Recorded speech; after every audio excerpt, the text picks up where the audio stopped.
America, and to the republic for which it stands, one nation, under God, indivisible, with liberty and justice for all.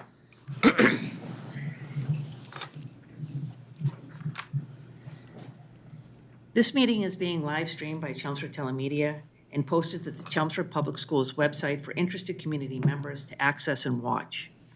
In-person public participation will be taking place tonight in accordance with the Chelmsford School Committee Public Participation Guidelines.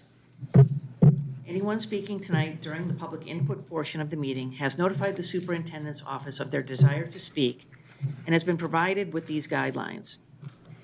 Upon request, written comments received no later than 12 p.m. on the day of this meeting will also be read and made a part of the record of the meeting during the second public comment session. So I don't see anybody here. So welcome to tonight's meeting. Our first order of business is to approve the minutes from July 19th. Does anybody, I apologize. Go ahead. Go ahead. No. I just didn't know if anybody had any corrections or anything like that. Everything look good? I move that we approve the minutes from the regular meeting on July 19th. Second. All right. I'm sorry. I got a little ahead of you there, Jeff. Does anybody have any questions or corrections? All right. All in favor? Aye. Okay, 4, Abstain. 1 abstain. All right. We do not have any Chelmsford High representatives, but I do believe we have 2 students that have been appointed and will be joining us in September. Correct. I do not recall the names off the top of my head, but there are 2 new individuals who are joining us that first meeting in September. It's on the website. Oh, Just so okay. you know, the names are on the website. No, I saw the memo come through And from the that high school. story. I just can't recall them off the top of my head. Excellent. The there's a story that was done about the new student council. And Oh, it yes. includes the election results with the 2 names, and they're rising sophomores. Nice, excellent. All right, does anybody have any good news that they would like to share? I did want to say one thing. I happened to see on our website that John Morris had put out the wildlife cameras, He did. and that was pretty amazing. Right, they're saying the deer at the 3 or 4 different schools. Coyotes, porcupines. Yep, everything. Bobcats. And they're still out there in the mornings when kids are arriving to school, and they just have no idea that that's happening. Now, we got those cameras through a grant that he applied for? So they're down by the high school, the 2 middle schools. Some are over by Harrington, so they're able to get that whole area and what's happening in the evening and during the day. Yeah, it was awesome. Yes, very much And so. then the kids can log it in with one of those websites, because that's how they are trying to find out how many are still alive, what kind of patterns they're doing, eating, all of that above. So the kids can actually use that in science class. It was fantastic. It was very interesting. I encourage everybody to check it out. All right, does anybody have any other good news? Linda, anything tonight? No other good news. All right. Can't get this. All right, we're now to our first public input session. I do not believe we have any registered speakers tonight. We don't have any. Okay. All right, moving on to new business. I'll turn it over to Dr. Lang. Thanks. We'll jump right in. And the first item on the agenda this evening is a ratification of a memorandum of agreement between the Chelmsford School Committee and the Chelmsford School Food Service Association. So the negotiating team for the school committee met with the Chelmsford Food Service Association members. Their contract was expiring on June 30th, entered into contract discussions and agreed to a new 3-year deal with that group. So I'm just going to review the highlights of the agreement with you, then answer any questions, and then request the school committee vote to ratify. So on the first page of the MOA, it's all your standard language that you would have here. This is a new contract with this group that'll extend the terms of the current contract for 3 years. So it runs July 1, 2022 through June 30th of 25. There are not too many changes. Most significantly, I think, is financial for this group. In the first year of the contract, there were 3 different classifications of employees in this bargaining group, and we ultimately agreed to a $1.50 increase an hour in year 1, a 75-cent increase in year 2, and a 75% increase in year 3. And that's reflected in the Appendix A salary schedule that I gave out to you. Couple of other just language type issues. I clarified a lot of just language within the contract, a lot of grammatical and reference type language. Number 4, you'll just see like some old outdated language where the contract referenced the Board of Selectmen, but now they're the Chelmsford Select Board, little things like that. We did agree in number 6 to increase by $100 the amount of money for the judicious use of sick leave. So this particular group, if they use no sick leave over the course of a year, they get a little stipend at the end of the year. If they use a day, they get a little less. If they use 2 days, they use a little less. But we did ultimately agree to give them an extra $100 for doing so. We agreed to add Patriots' Day and Juneteenth as long as school was in session. That's something that we had done with our other contracts. We modified the clothing allowance in number 11 for them. Couple of clarifications around what happens on a snow day with regard to when employees have to come in. If it is a snow day and they're called in to work 2 hours late, they're not harmed by being called in 2 hours late. They receive the regular pay for the year. And to be honest with you, that was about it. It wasn't too much language back and forth. And I think we had, very good discussion with the committee members. Jeff and John represented the committee in that group. I think the food service group was very amenable to putting a new contract together. It was a very good negotiation from my point of view. I don't know if John or Jeff want to share anything, and then we'll open it up to any questions people may have. I thought it went really well. It was good cooperation and understanding, and Yeah. it's good. My favorite contract, Yep. always. And I think it goes without saying, again, I bring them up a lot, the food service workers and the food service people that during COVID, really, they were just such a huge resource for people. And parents all had like a kind of a way they'd have to go get the food and I would always steal the pizza from my kids because they wouldn't. But it was a good contract. It was a great conversation, and I was glad to work with them on it. The pizza was pretty good. It's very good pizza. I've had it myself. Yeah. In terms of this, I'm looking at the schedule, what are the percentage, in percentages, huh? Which steps are most of our workers in terms of general worker? Which step on the grid would they be on? I don't know off the top of my head. Okay. I can tell you, I believe there are 19 employees in total in the food service group. There are, I want to say, there's one cook right now. And the last grid, the manager grid, I believe there are 4, if not 5, in that group. Okay, for So then the rest of them there's over 10 that are the general workers. The general worker category, that first category, are really part-time employees. They work about 3.5 hours per day. The other individuals, the cook and the managers, are full-time. Everyone else in the food service group is part-time. But where they are, if it's step 1, 2, or 3, I honestly don't know off the top of my head. Okay. The step constitute a year, or is it each It's a step? year of Okay. service. Yeah, so if you complete a year, if you work more than 90 days, then you'd advance to, say, step 2 the next year and so on. All right. Yeah, I agree with John. I think these are really, really important workers. They did an incredible job and continue to do it. Benefits so many people. I do have just a question about the Food Service Association. Are they part of the AFT? No, they're not. The Food Service Association, it's their own group or their own entity. Oftentimes, like our teachers and our support staff are part of the AFT, which is like a parent group.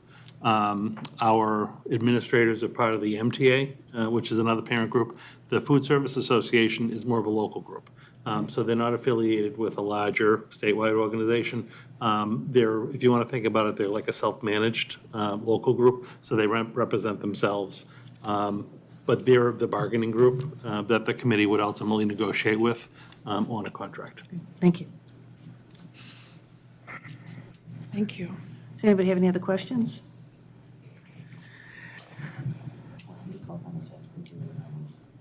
Roll call, It has to be a roll call. roll call. Yes, yeah. Yeah, so just, no, for anyone watching, just the town manager is representative for all of our bargaining groups. So contracts, because they involve money, it is a roll call vote. And the town manager participates, and that's why he's here tonight. Great, all right. I'll take a motion, please. I move that the committee vote on the ratification of the MOU MOU between the Chelmsford Public Schools and the Chelmsford School Food Service Association. Is there any further questions or discussion? Just thank you to Jeff and John. Yeah, thank you. Yeah, good job. Favorite Most- contract? Thank you. Most of them done at this point. All right. Paul? Yes. Dennis? Aye. Aye. Aye. Aye. Aye. 6-0. Great. Thank you. Great, thank you. Thank you, Paul. Thank you. So just as a formality, we'll end up signing the MOA as well, and then we'll incorporate all these changes into the new contract document. And we'll come back to you one last to sign the contract page of the document. We'll probably have that prepared for the next meeting for you, and then we'll update everything to the website. But I'll communicate to the group tomorrow. I'm going to be meeting with them later this week anyway, that it was approved, and they had previously ratified. So you do have a contract in place with this group now. Thank you. Second item on the agenda, actually, number 2 and 3 are going to go together. This is our fiscal '22 end-of-the-year budget report. If you recall, Joanna had done the preliminary report in July, which pretty much ties out to the final report. And then one final budget recommendation just to clean up fiscal '22. I'll turn it over to Joanna. Thank you. So in the packet are my cover memo and then the final year-to-date budget report for our $65 million operating budget, the grant and revolving fund summary, and then the student activity account balances for the high school and the 2 middle schools. Not too much has changed since the last meeting. The significant item is that, you had approved the budget allocation of $750,000 of funds we did not spend to the new special education reserve fund. So you will see that in the documents, the new account number we set up for that on the local budget. And then you'll see in the actual column that the $750,000, it looks like it was spent, but it really wasn't spent. It was a journal entry the town accountant prepared, transferring the funds to the new special education reserve fund.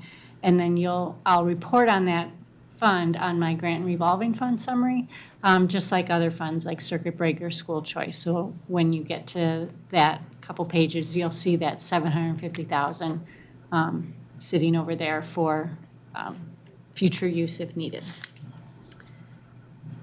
The other item is just a final budget transfer of $2,002 when we were looking at all the DESI categories.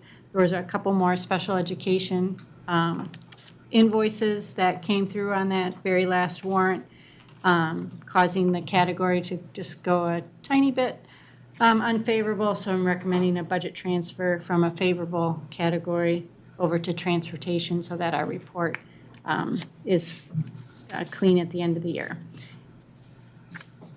Any questions on that part of the summary?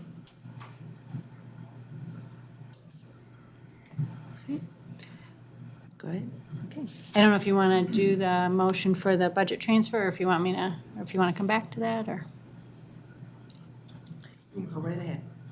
I move that the school committee vote to approve the FY 2022 local operating budget transfer totaling $2,002 from the DESI category noted above for the Chelmsford Public Schools. Second. Any other questions? All right, Dennis? Aye. Aye. Aye. Aye. Aye, 5-0. Thank you. Real peppy today, Jeff. Yeah, it's hard to keep up with you guys. I got a nap. On the budget, can I ask one question about that special fund that we've created with the town? It's only for special ed. Correct. We gave examples already of things that could be transportation, it could be out-of-state tuitions, those type of things, right? Is there anywhere that there's an actual list of anything that money can be used for? I don't know that I've ever seen a list. It's relatively new because the statute really only came along a couple of years ago. And the statute defines what is acceptable and not acceptable. I don't have it right in front of me, but I'm happy to find it and email it to you. Have you ever seen a list of items? No, just general language, like you said, regarding special education costs. It definitely has to be special education costs. What I've seen referenced is tuitions are acceptable, special ed transportation would be acceptable.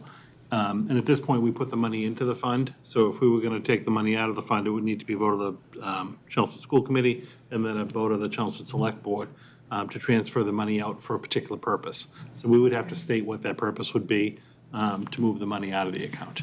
Okay, and so those are the only two entities that get to vote. It's us and Correct. School committee and select board. That's by statute. So it does not go to town meeting in any way. Correct. Okay, thank you. It started there. Yeah, town meeting had to vote to basically allow the fund to be established. So we did that Right. procedurally last spring. Town meeting voted to set up the fund, like they do set up other revolving funds.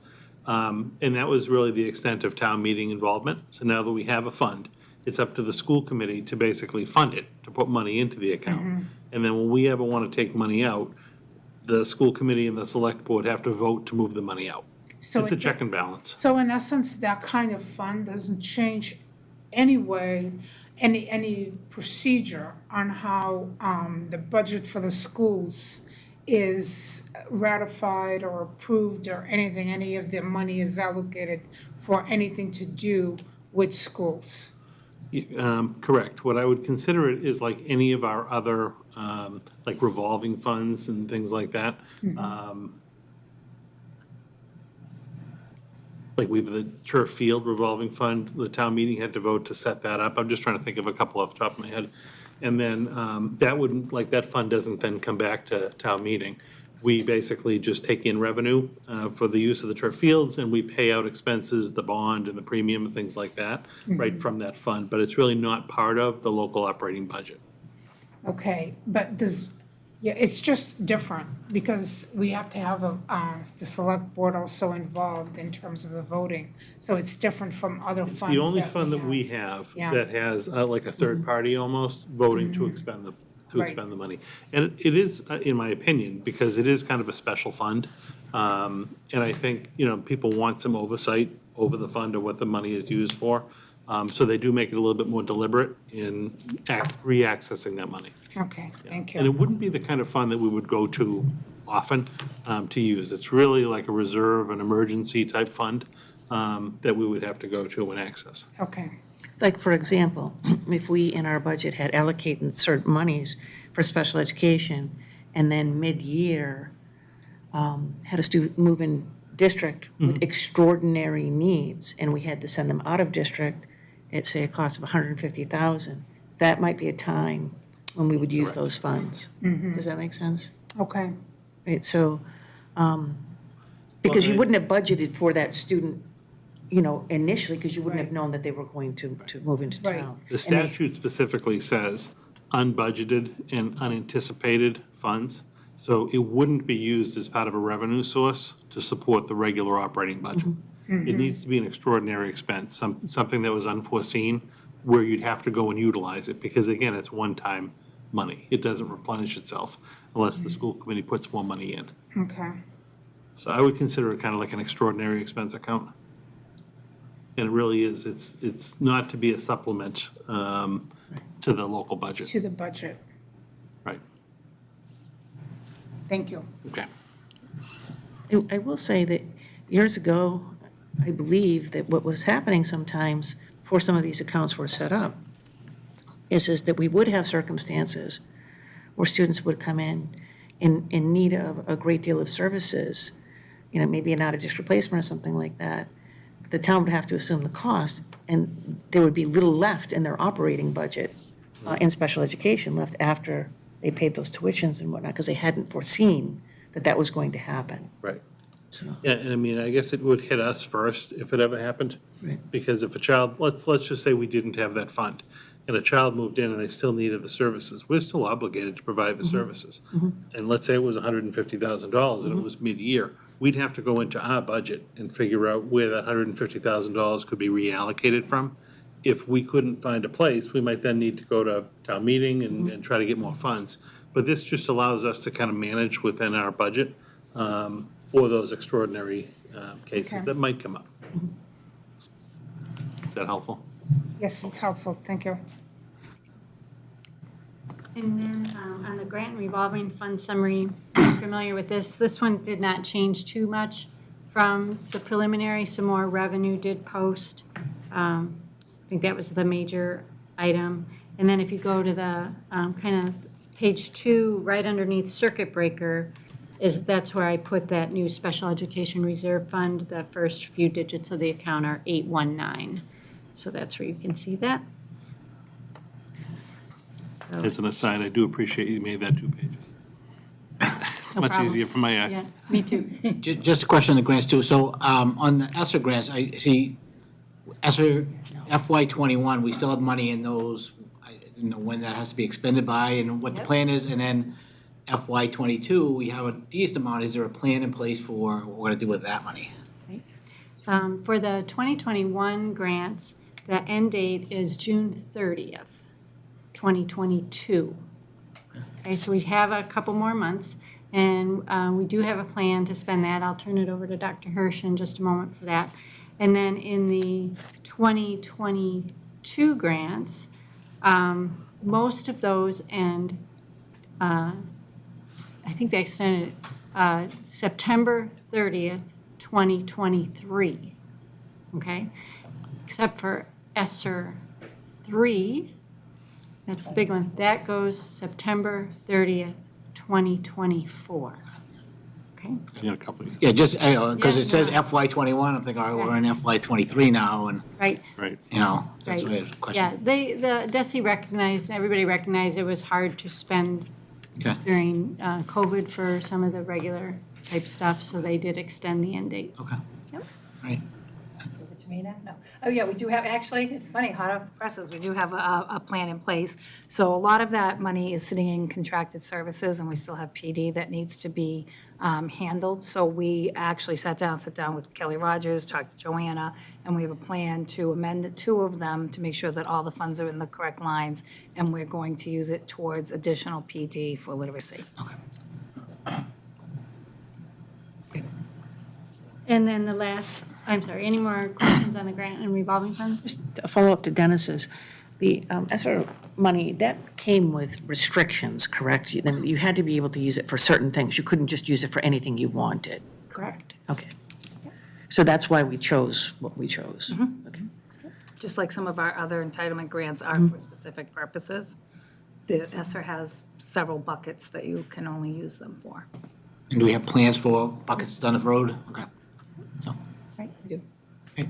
So at some point. Yeah, maybe we should can- only have ESSER 2 and 3 after. Right. Next time you see this, you'll only see ESSER 2 and 3. Yeah, when we actually close, I think I mentioned, when we actually close 1, we'll give you a report on fully how 1 was done and kind of a projection for 2 and 3. Great. So that'll happen within the next month or 2. And then the last reports are the student activity accounts. So the high school balance is $265,000, and then you can see it by club or team. And then the the McCarthy is at approximately $39,000, and then you see by all the clubs. And then you see the Parker in there at $62,000, a little north of that. And you can see it by club. So any questions on the student activity accounts? Anybody? Another job, great job. Yeah, thank you. Another fiscal year. Yeah. Thank you. You too, Jay. Well, thank you. The end of the fiscal year is always, it's a challenging time, June 30th, the week and 2 before and after, but no, Joanna and her staff do a great job, so it's nice to be kind of tied up with fiscal '22 and then be able to shift into '23. Great. Yeah, there's really no action. You had to vote on the budget transfer, so that's done, but there's no other action other than just giving you the final reports. And then typically what we also do is, just to keep communication on board with the FinCom, before the end of the week, I'll just forward a copy of the reports over to the chair of the FinCom, just so that they have them. And I forgot to send them over our audit reports, so I'll include those in the file too, just so that they can have them. Great. Thank you. Next item on the agenda this evening is just an end-of-the-year academic update. So this is for the last school year, 21-22. And I will ask Assistant Superintendent Hirsch to walk us through that. Okay, great. So we had a chance at the end of June and into this month to meet with our iReady consultants. So this year, we did things a little differently.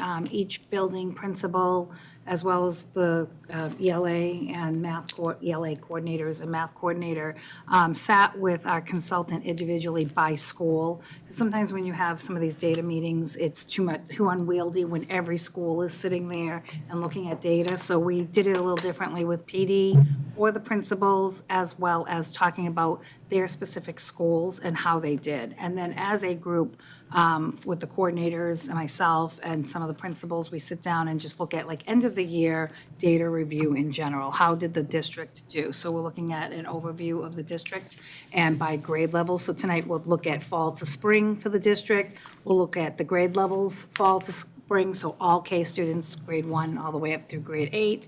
And then spring to spring over 3 years for the district as a whole, as well as each of the grade levels. And that, I think, and then we're gonna just look at the end, just about our growth data, how we did by grade level. So we are gonna start off with mathematics, and then we'll go into the ELA, so you're gonna get a repeat performance after we go through the math. So overall, as a district, if we were just looking, so this is K to 8, all students. If we were looking at mathematic performance across the district, you'll notice that there was a 39% increase of students moving into that early, mid, and above grade level, and a decrease in your grade 1 grade level below, as well as 2 and 3. So that's the movement we want to see, and that was just what happened this current school year. So students took the first diagnostic in the fall. They take a second diagnostic mid-year, but that's more for adjustments for as you get that data, what are some changes you're going to make before the end of the school year, and then how they placed overall through the entire school year after being tested again. And if you break that down by grade level, you can see where some of those maybe larger gaps could be, where the gaps were closed. One of the differences this year is our K students normally didn't take their iReady diagnostic until maybe like November, December-ish, just to get them into school. But we made a change this year to have them do it at the beginning of the school year for 2 reasons. We wanted to see where they were coming in. And it also opens up that My Path program for the students. So once they take a diagnostic, it creates lessons for them at their level, right? So rather than expecting them to be, if you're not on grade level and you need some additional support in some of the grade and some of the standards, it would allow them to have that additional intervention. So that is the only thing new for this year for grade K, but all the other grade levels take their mid-year, their first diagnostic in September into the first week of October, then again January, and then again at the end of the school year. Maria, you had a question on the first slide? This is 5 grades. This is K through 8, so 9 grades. Okay, The first slide is all 9 grades together as a district. okay. And then you get into the individual, how all K students did across the district. We break this down further, but for tonight's presentation, we'll be looking at schools, and that's what the principals did. They looked at their specific schools. So when they were looking at their K data, they were only seeing their teachers. And then the teachers get their individual data on how their students performed. So it has that breakdown. So we can do district, school, grade level, teacher, student. So even as a parent, if they wanted to see how their individual student did, we have that information for them. So as you can see, there's that huge jump in K, again, these are students that are coming into us at the beginning. What was interesting about the K group too is when we did the beginning of the year data, it's hard because there's no such thing as 1 or 2 years below grade level because that's their first grade level. But they do have cut scores in iReady to let you know where students should be. Because when you take any type of standard, you have to know of like what your expectation is of where a student should be at the beginning of the year, middle of the year, end of the year on a specific standard. So when we looked at the cut scores at the beginning of the school year, we had very few students that didn't meet the cut score of where they should be. So that was the big concern when we started school this year, is like, what has been this, like, is there a huge gap in our students' learning? And this is the math. The math is where you'd see a larger gap. typically in any district. So we're not only pleased to see the students make such huge gains, but it was interesting to find out that their cut scores were not so low that they really weren't going to be able to make too many gains as a kindergarten student coming into the district. Same for like your grades one, so our big grade levels are K1, 2, and 3, because these are the grade 2 and 3 were the ones that were affected the most by the pandemic for the younger grade levels. So this is your K1, 2, 3, 4, beginning of the year to end of the year, up to grade 5, and then on the next page is grade 6 and 7. And you'll see that they're making gains, and we have to identify where those students are that need that additional support when they come into school in September. So teachers have this information on their students as they come to school next year, so they at least have a baseline of where their students performed before they came to them for the next school year. And then one of the bigger things to look at was what has this been looking like over the past pandemic years and then prior to the pandemic? If you remember 2019-20, how can anyone forget? Spring of 2020 was when we all went home for a long time, not knowing what was happening. So there is no end of the year I-Ready data for 19-20 because the students weren't here to take it. But we went back to looking at what was 18-19, where were the students before all of this happened. And we can see the uptick for 2021 because those students had a gap in their learning, but you'll notice that that's at least going in the right direction, going down, and it's not such a significant change that the students are not only having a gap in their learning, but then that gap is continuing. So we are in that process of trying to close that achievement gap for all students in math. So this is the district as a whole, so this is all K through 8 students on this slide. And then in your next 2 slides, you'll notice that it breaks it down for your kindergarten, first, all the way to 5th on this slide. Look, kindergarten was pretty interesting because they didn't really have much movement at all in general for math, which I found was, we're looking for like big significant pieces. And again, the principals are looking at their individual grade levels for their schools, and then teachers are looking at their students. Question? Yeah, so I'm looking back at the fall of 21-22. That looks a little rough. So my question is this, you said we made the cut scores, right? For this year, for our kindergarten Okay, students. oh, for kindergarten, okay.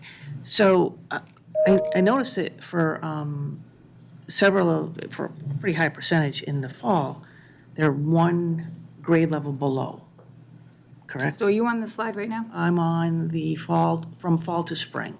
The first slide I did? Yep. Okay.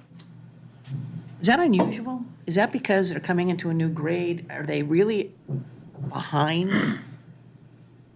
Some students could, so not the kindergarten students, because. Right, I'm not talking about the kindergarten There students. could be students that could be a year behind. Okay, So but these are all spring data points, these are not fall to spring. I was just looking at fall.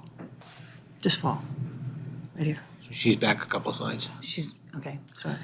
Yeah, Are you- she's What slide number are you on? Keep going back. 4, she's on page 4. Yeah, Okay. Ask the question again? That's the one. sure. In the fall, you see there's a pretty high percentage of students 1 grade below. Yep. Okay? Like, is that a loss of learning? Is that because they're coming into a new You're grade? coming into a new grade. Okay, Okay. now I know your question. Yes. No, it's not necessarily a loss of learning. It's because they took this in the fall before they received instruction. So I am a 3rd grade student, brand new to 3rd grade. I may or may not know the end of the year standards. The students that are in that, like, so let's take 3rd grade, for example. So the students in that 7%, 8%, those students are more advanced for the grade level. So they've had more academic, teaching, or they've been, maybe they did something over the summer. That's 65% of those students, they haven't been taught grade 3 level standards yet. So that's not surprising. What you do want to see is that larger movement. Right. The reason you do want to do a fall assessment is like that 7% and 8%, those students need to be pushed more. Right? You're not just going to give them the same old, same old. Those are the students you would say, okay, you're already understanding this standard or this concept. I'm going to work with you on this, where a majority of the class is getting the first years of the standards, and then you'd want to identify your students that are in that, that need like a tier 3 support for the 17% because they need more support for the classroom. So that is very typical to see. Right, that's kind of what I thought, but I Yeah. just want to make sure that when people saw this If we at had the home- mid-year benchmark in Right. here, you would see it close, like the gap would close up much Okay. more. And then you mentioned that we're assessing them on the end of the year. It's an end-of-the-year standard. Okay, end of the year standard, so people understand that. Correct. Okay, that's important to know. When I gave you your data at the beginning of the year, I put it, we have the opportunity to put it in a beginning of the year view, which there's no, the end of the year is end of the year. Beginning of the year view can let you know like where you expect them to be. So if I were to go back into my previous slides that I presented at the beginning of the school year, you would have seen more green because that would have indicated that cut score that I was talking about. But we are looking literally end of the year standard to end of the year standard for the fall and the spring on these slides. I just had two more questions. When we talk about the mid-year correction, what are we talking about? Like, what does that mean? That we do that mid-year assessment, we say, okay, we've got to make some adjustments. What would that be? You'd want to look for a couple of things. I would want to make sure that students that were originally, let's say in the fall, in the green, didn't fall to the yellow. That means something's happening, there's a gap in learning, what standards do they need help with? And then if you saw like a larger gap in learning, you would want to make adjustments in your curriculum and find out what standards students are unable to attain and do well on. So for mathematics, was it numeration, was it algebraic thinking? They would have to go look at the domains. And then what iReady will do is it will adjust their lessons for them, but then in the teacher toolbox, if I found that my students were having trouble with some type of a standard, there are lessons within that I could pull from, or I would create a new lesson to work with my students to say, okay, they can't do this specific standard. So that's why you want to have like a mid-year to make sure you're seeing the movement up, catching kids that went down, and then also making sure the ones that were down went up to close that gap. And then you said that when we look at this data, we're having the building administration along with the ELA and math curriculum coordinators take a look at it. At what point do we loop in the other curriculum coordinators to look at this data so that way, because working on ELA skills and science is, important, right? So like when do we loop these people in so that way they can incorporate what they need to in their areas as well? Yeah, so typically, for the ELA, especially where teachers teach sometimes the same subject, our history coordinator is in on these meetings as well. I'm just talking specifically because it's ELA, because they Okay. do a lot of writing and Right, in the, right.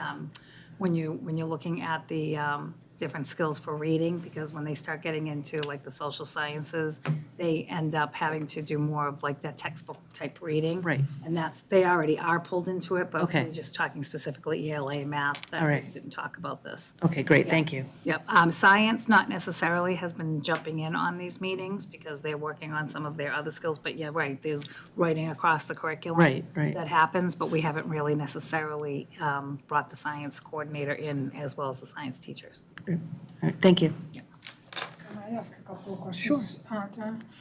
So let's take, for example, grade 5 going into grade 6. This would mean that, I want to understand this, at the 23% that are one grade below, then when they come in at the beginning of the year into grade 6, it's at 45% one grade below performance. So this is like over the summer, the percentage, do you see what I mean?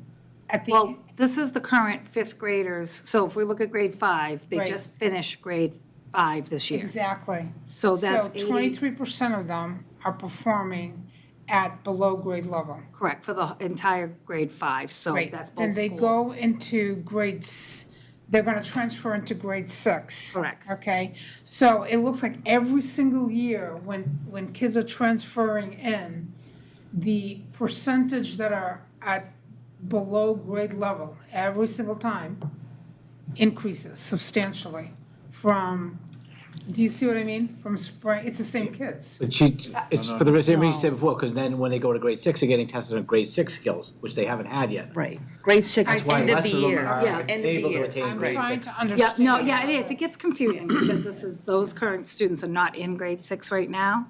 So there's, approximately 83 students right now in grade 5 that would be considered one grade level below that are now going into grade 6. But then, when they come to grade 6, they're being tested on grade 6 standards. So I don't know if it's the same 80-something students, it could be, like, we could have So closed it's the gap just to some of adding- them. Right, so the test gets harder. The test gets harder, yes, the standards get harder. Yeah, But again, it's very important to say end of the year standard. It's not beginning of the year. Correct, it's an end of the year standard. Even when we test them in the fall, it's an Okay. they're always testing them on end of the year standard. so then at what point, and do we decide in the system that a student is going to get that extra tutoring or whatever they need in order to bring them up to grade level? That would start in the fall. As soon as we do the fall testing, we would identify students All right. that are not responding to tier 1 instruction, that might need a boost with, say, start with the interventionist. And if it was in ELA, we might use the interventionist and/or a reading specialist. And then at that, if we need additional, if they're not making any progress, you have to progress monitor them. And if they're not making any progress, you would then have to go to the next step, which could possibly be bringing them up for some type of special services. And do we use this data to determine at what, so would grade 5, they came in, 46% tested below grade level. That was in grade 5 in the fall. Okay, I'm sorry. I could have stayed with the other screen as an example. okay. 46%. So that means that 46 plus 12% plus 8%, all of those get sent to, no. See, No, go ahead. I was just gonna say, the yellow 46% does not surprise me, because they haven't had the year in 5th grade yet, and they're being Okay, tested on something that they should know by the end of 5th grade. okay, I'm more concerned, not that I'm not concerned with everyone, I'm more concerned with the 12 and the 8, right? okay. Because those people, those kids are actually, say, 2 grade levels behind. Right. So the 12 and the 8, Yeah, we do a deeper dive on to figure out, are they receiving tutoring services, are they receiving special ed services, things like that. I'm not surprised by the 46% because they haven't had 5th grade yet. all right. So when we look at this and we look at this data, what we want to make sure is that in the system, the people in red, light red and dark red, even at the end of the year, at the end of each year, that consistently gets a huge decrease. But what seems to be happening, well, if you go down to the next slide, which is 7 and 8, it looks like these numbers that stay below grade level get higher in those grades. Do you see what I mean? If you go back, that's very concerning to me because it seems like it's just accumulating and accumulating and accumulating, and we're not catching or making sure that those kids don't continue on into the next year into that red bar. And I don't know why. I'd have to look at the entire system and see why that's happening. It does not appear to be because it's all of these grades COVID related. It could be, I mean, remember, we're looking at the math data as well, and the math it's concrete sequential, so. It could be, We are but- not yeah. surprised by that. So we'd have to compare, this is comparison of 2 years, no, it's This comparison is just in fall 1 to year. spring for this past school year. Yeah. These are the current students that were in grade 6, 7, and 8 right now, and how they performed and where they ended up. And this is one data point, right? Always remember that, because when we even decide if somebody's going to see intervention or if they're going to receive any other specialized services, we look at a lot of data points to find out what is happening, right? Is it really academic, or have they just not been coming to school, right? Because it may not be that they can't learn, they just haven't physically been there, right? Right. So you have to take a deeper dive and find out where it is. If you see like a specific, so like right now, this is both schools, right? Because this is middle school. Are we seeing a larger percentage at one school over the other? Is it in one classroom? Is it a specific student? So that's the Right. work of the principals and the teachers. This is just kind of the overall as a district, because we have to look at the N for this, and again, it's, how many students Yeah, at a district level. So that's Because the work of the teachers. I did want to mention something too, because this is very important information, but you're right, it's only one. One piece. Because, I was thinking like, for example, let's pick seventh grade math. If we broke down my classroom, like I could have a consistent area of weakness in, algebraic function. Right? Which means that may be an area that I need to work on, in terms of my own skill development. Jay could have it in numeration. That might be an area that he needs to work on. Geometry, measurement. Right. You have to break it down even further. With any math skill would be low on mine. But the point is that, there's a lot of things that we can take a look at. Is it the students? Is it the instruction? Is it COVID? Is it, all different kinds of things. So, and that's what you're talking about that is happening with the principals and the curriculum coordinators, is this further breaking down of the information. Correct. This is the overall, they have to break that down because let's face it, we had a lot of student absences with COVID. No matter what, you had to stay home. Right? So these are tough years. The good news of all of it is that the students are at least going in the right direction, right? Yeah. That's important. And then we'll look at growth at the end, because growth is going to be important to determine, like, no matter what level you are, how you performed, did you get better? Right? Is there something that we're having an issue with at a grade level? Yeah, because when you look at this, eighth grade, at the end of eighth grade, we had 15% of our kids who are going into high school performing 2 to 3 grade levels below. That's, yeah. What's interesting is we also have other reports like our strategic plan and whatnot that really are very consistent, right? That middle school was an area that we needed to address in terms of consistency and performance. So, and we are taking some steps towards doing that, but it looks like these reports are kind of backing each other up in terms of what they're saying. That's what you want. You want some type of consistency, and then working with those students to at least increase that. And some students may not move a level, but they'll grow within that level. So that's why it's important to see the growth. Yeah. Yeah, the advantage of this too for us is like you look at that eighth grade grouping, and that's, ballpark 45 students that fall into that 15% category. We know who those 45 students are, and we can actually look at their profile, look at their services and what they're receiving. That's why this data is very valuable as they're going into the high school. Yeah, of course, it would be really important to us to see the history of those 45 students in our system and at what point we did intervene and so on to really understand what's going on in the system. Sure. Yeah. Yeah, or if they are students on an IEP, if they're students, who. Could be a language thing, could be Exactly, many things. exactly. Yeah. Okay. So this is the interesting part too, is to find out, have there been a lot of changes or gaps over the past few years? So again, back for 18-19 is prior to COVID, right? That was the last time we had data prior to that COVID year. Then you can see that increase for mathematics for students at the end of the school year, scoring at 29%.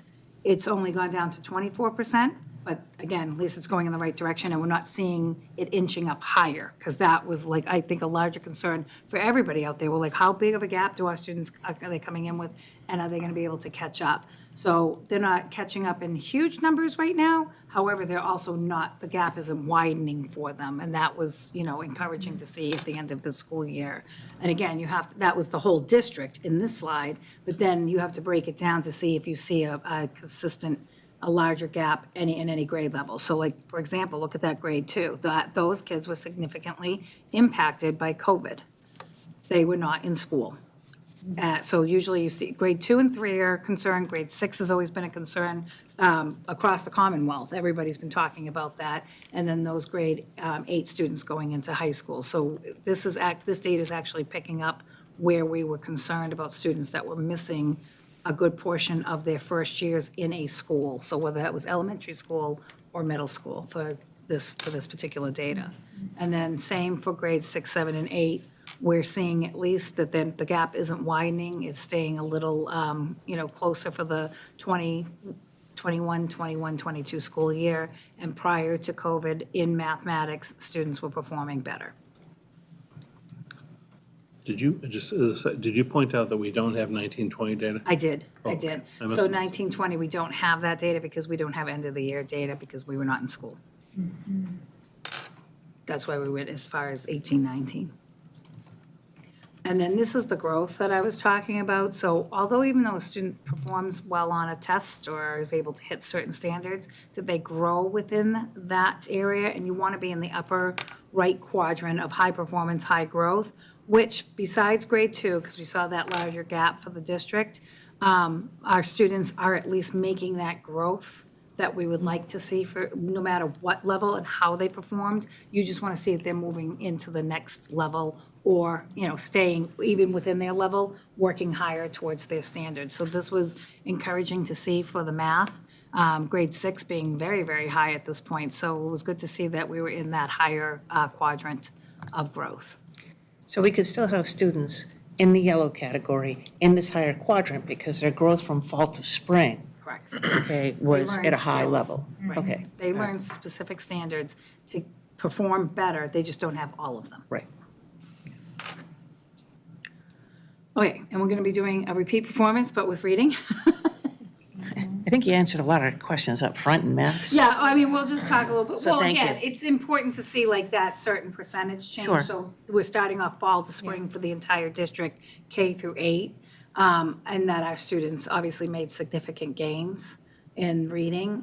Reading, I think, was a little bit easier for everyone to get, their head around because it's not that concrete sequential. You can go back and revisit, different things. And they're reading in most of their classes, hopefully.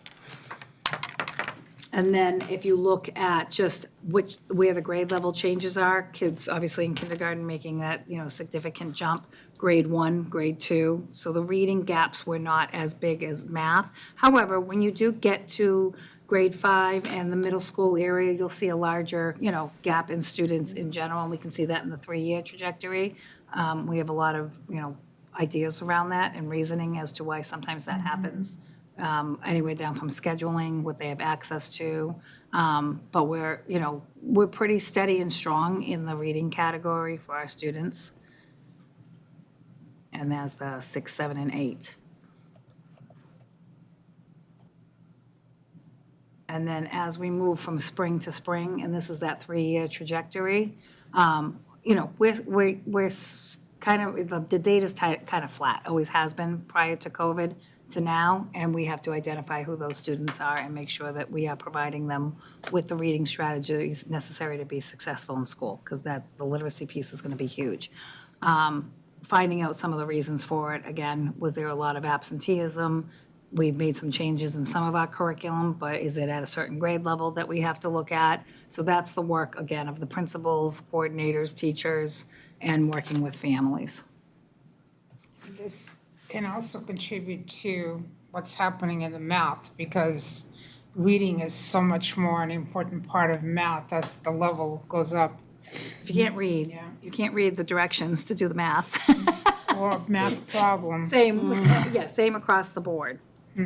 So this gives you at least an idea of what that, 3-year trajectory looks like through the pandemic, again, in this past school year. And we're not seeing the big changes of students suddenly losing even more skills. Obviously, coming back to school is being in person is a huge change for them and better for them overall. It's just going to take us a few years to make those adjustments. And your grades 6, 7, and 8. And in the really good news categories, all the students are making significant growth. Even if you don't see all of the students in grade 8 at grade level, they grew within whatever level they were. Same with that 6th grade that you saw in mathematics. They're all in that upper quadrant and they're all making significant gains. People are working very, very hard with these students, both for everything. I mean, it's been a very heavy lift, but you're starting to see that we're making some gains with that heavy lift. That's it. Left for questions, even though we've been answering questions. Anybody have any other questions? And then I'll be curious to see what the correlation is when we get our MCAS data. I do want to thank our staff because having students participate in iReady is a big undertaking, and they do it 3 times a year. That's on top of because this is an assessment, this is not instruction, Yeah. right? Then they have to obviously, attend to their content and instruction in all the areas that they work in. So, thank you to them, because last year was an extraordinary year coming back, getting readjusted, doing the iReady, getting back to teaching, and all the things associated with classroom management. But this data is very helpful, and I'm glad that we have it, especially going forward, so that we can figure out what we need to do, keep kids on track academically.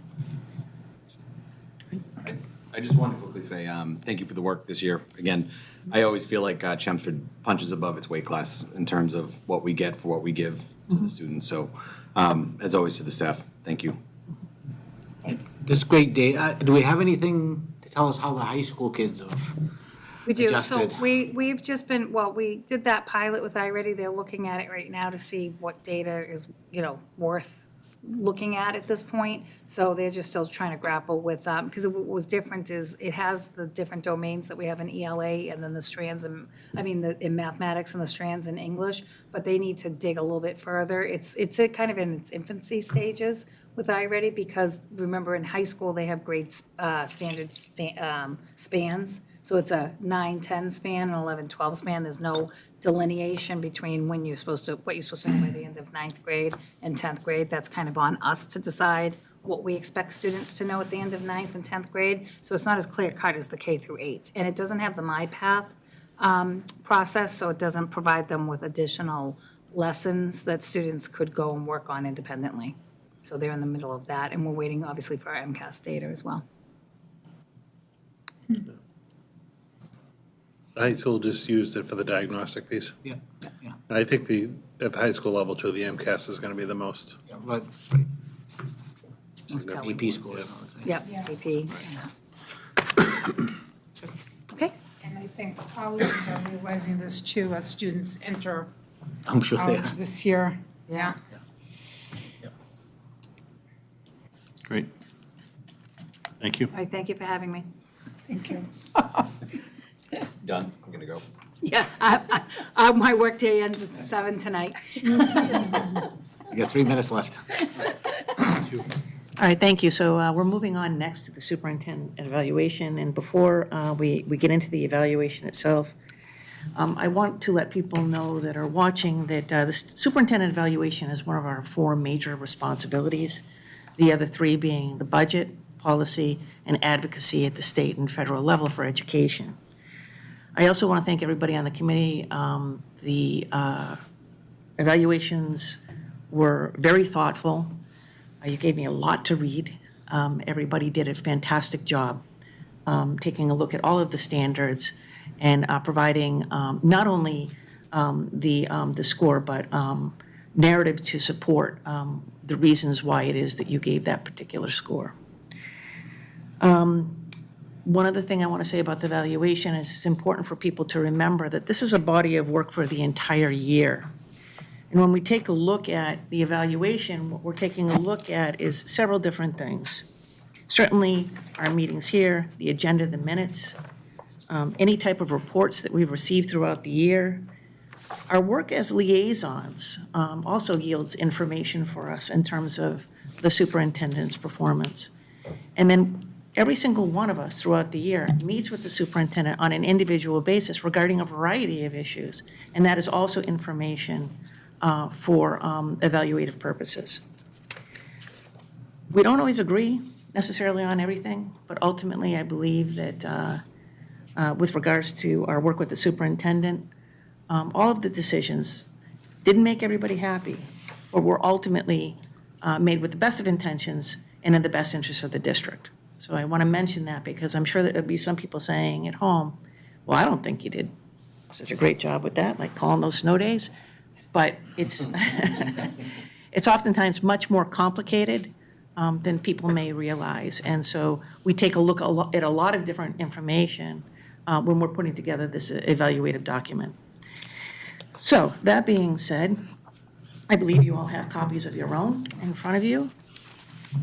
And what I thought we could do, if this is okay with people, is to go through each standard, okay? And I can, first let me say, right from the beginning, that we look at four different standards, and an overall summative score. So the superintendent is rated on each one of these standards by each of us individually, and then receives a summative score based on the scores in each of these standards. So I will say overall that, if I'm reading this correctly, Dr. Lang, you received an exemplary summative performance score. So thank you very much for your hard work. Now I'd like to go into each standard so that we can talk about more specifically what, thoughts people had, regarding the information that they put in their narrative statements. And I'd like to start with, if it's okay, instructional leadership. So I'm just going to open it up. I just have to find mine. I apologize. So not technologically savvy tonight. So. All right, instructional leadership. I can read what I wrote, which is kind of the accumulation of what you all sent to me, and then we can go from there if you'd like, or what would you think would be best, to read this, and then, it's a lot of reading, okay? Yeah, whatever you like. I'll read it first, and then if anybody has anything that they would like to add. Dr. Lang guided the district through another year of challenges associated with COVID and the adjustments for students academically and emotionally to being back in school full-time. Resources were put in place to assist students and families in meeting academic expectations and address any areas of need of remediation. These resources included paper, tutoring, academic interventionists, and expanding the iReady assessment program. Resources to address social and emotional needs and growth included the introduction of Second Step and Character Strong at the upper grade levels. Additionally, resources such as Interface and Care Solace were enlisted to provide support for students and families that extended beyond the school day. Dr. Lang oversaw the implementation of DEI training in order to make sure that our instructional practices and school culture are representative of our staff and students, as well as to provide a warm and welcoming community for everyone. Dr. Lang has put together solid administrative teams in schools that allowed our buildings to be managed safely and effectively. Furthermore, our curriculum team was able to use data to inform appropriate and effective practices for helping students to get back on track academically after a year of hybrid instruction. Finally, our one-to-one initiative and additional grants or hotspots ensures that all students have access to appropriate technology. And so, as I said, that was for instructional leadership. Does anybody have anything that they would like to add? No, I just, adding to what you said, I think most everybody at this table is concerned going into the year was, where our kids are going to be academically, where they're going to be social emotionally, getting back to full-time, going with masks, and I think a lot of work went into making sure that all the things were in place, and Donna just went through a whole bunch of them to make sure that when they did get back in there, that their needs were being met in all those different areas. So I think, we saw what the issue was going to be, and they were addressed, which is what we want, so. All right. Does anybody have anything else that they would like to add? I think this year is just something that we've never dealt with in my 40-plus years of education, and as with the previous year, the mere fact we got through it as well as we got through it, and there were issues, it was difficult for the students coming back because they had been away, and as Dennis said, and as it says in the narrative, when there was a problem, solutions were provided. But I think this was something that none of us had ever experienced before, or for a lot of things you could even predict. So there had to be a great deal of flexibility as there always is in teaching, from one class to another. But I think this year, especially just talking to people, it was all brand new. Go ahead. I went with the P on this one because I give a ton of credit to Linda. So, but you did a great job. I'm just telling you why you got a P. You get to P every year for me. John, you do bring up a fair point, right? We are evaluating the superintendent, but obviously he has a lot of people, helping him. But it's with his guidance and. You got an overall of an E. Yeah, no, I completely agree. But, we would be remiss if we did not recognize it, that the entire staff, The entire staff does. right, does a phenomenal job. So, It is, but it takes the leadership and the management to get Exactly. it done. Right. So, and I also gave a proficient on this level, and I think that one of the things that really stuck out for me throughout the year, as we were receiving the presentations from the various schools, especially from a couple of the elementaries really stuck out with me on what they did in terms of the social emotional learning. The fact that you're allowing that, and that you are allowing the principals and the staff at those particular schools to see what's needed at their school, and then to be able to lead the programs that their particular students need, I think is very good. And allows for this ability to return to a level where they can actually continue to learn and to do well. So I think that was really showed me that, you know, you're doing your very best to recognize at each level and at each school level what is going on, and allowing them to develop fully. And a couple of those programs were just absolutely outstanding on what they did. And now it's to see how much further that can go, where that can go to the next level. It was excellent. so I, obviously concur. There are a couple areas, though, that I would like to see us work on, and they're already known to you because they came really from the strategic plan. And that was to address the gaps between general education students and special education students, to correct any instructional differences between the middle schools, and we're doing that because we're gonna actually talking about that later on in this meeting, about the next steps that we can take to address some of those things. And then the only other thing I added is last year was an extraordinary year. We spent a lot of time talking about social emotional learning. But this year going forward, I would like to see during our spotlight presentations a little balance between the academic and the social emotional as well, because we do, our staff does a tremendous job, and I think that should be highlighted. Sure. Okay, the next area, Standard 2, Management and Operations. Dr. Lang once again developed a budget that supports the academic, social, emotional, and safety needs of the students and staff in the district. All audits continue to show that the district is fiscally stable and responsible. His long-range planning, both in terms of upkeep and new construction, will allow the district to provide facilities that enhance learning and provide a positive culture in each school. The use of outside organizations to review our facilities and assist in developing a strategic plan provide objective and transparent plans for the district over the next several years. Dr. Lang's management of COVID protocols were well communicated, sensible, provided necessary information to families and the community at large. These protocols went above and beyond surrounding districts in helping students and families to have all of the necessary resources to remain safe.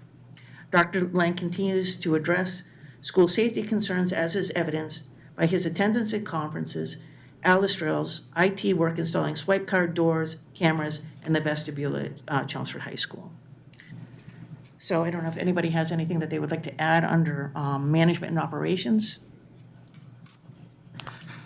As usual, the budget's one of your strengths, has been, for the whole time you're here, but really, the long-term planning, with everything going on, we still didn't lose sight of the fact that we have to keep moving forward. So whether it be the Door and Whittier, new MSBA projects, strategic plan, looking at the middle school, even the negotiations and doing those in an expedient way so that we could have our staff going into the new year with new contracts and ready to go. I think that all kind of shows that, you're not just looking at what's in front of you, but also what's going on in the future too, which I think is important. Anybody else? I just know, being on the capital plan, that we're able to take care of some of those situations with the well-run budget at the end of the year. And as a tennis player, you work with the town to get the high school tennis courts and basketball courts fixed, something that we would have never been able to do that through capital planning or the school budget. And even though that goes beyond the actual school budget, that benefits the school and the town. Yeah, just really quick. So this is always for me, for Dr. Lang, this is always his best category. So he got an excellence for me. So I wish we could give you like a plus or something on the end, but no, excellent work no this more year. pluses. No more pluses, we got rid of them. You can bring them back, we can always go back. But no, great work this year, it's been just a crazy, there's been so much stuff that's happened. I don't even think parents realize it, or people that don't watch these meetings, and how much work went into it, and all the stuff that came out the other side. But really great work on that side of things.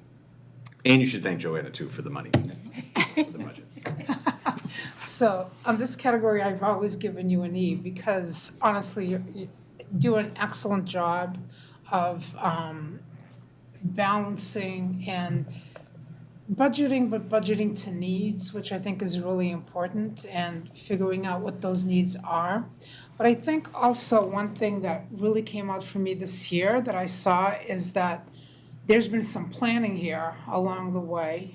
It's become quite obvious because now we're able to take those monies and even continue to improve on the systems that we have now.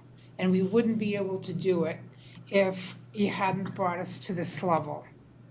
So for that tremendous amount of work, which I know it is, and I know you have excellent staff right there working with you to do this type of work, we would not be where we are. So placing us in this position, thank you, deserves a need for sure. So again, I agree with the other committee members. I think the budget is an outstanding document. Sometimes it's very hard when you're talking to people in town and you're hearing about, taxes going up and, the other needs of departments in town. And one of the things that I find comfort in is I believe that our budget has integrity. And that when we have that end of the year money, that we're taking a look at three things. We're taking a look at how can we give back to the town by taking on some of these capital projects? How can we relieve parents of the burden of the cost of educating their children by providing school supplies, reducing fees, whether it be activity fees or transportation fees or whatever? And then how can we put things back into the classroom in order to be able to help teachers do the kind of job that they need to do? I always feel good about our budget in that regard, because I think that we are very responsible, and that is with your leadership. At the end of the year, you probably all remember that Uvalde happened in Texas, okay? And then we were shortly right after that scheduled to do ALICE drills, and we received some feedback about whether or not we should do them because it could be very traumatizing for the kids. And that's one of those decisions that Dr. Lang has to make that isn't going to make everybody happy, right? But you have to weigh all of the pros and cons, okay, and decide what is in the best interest of our staff and our students, and go forward. And you're not going to make everybody happy. And I remember that because we did receive some emails about that. And I have confidence in Dr. Lang that he's going to put the needs of our staff and students first in situations like that, even though it may not necessarily be a popular decision.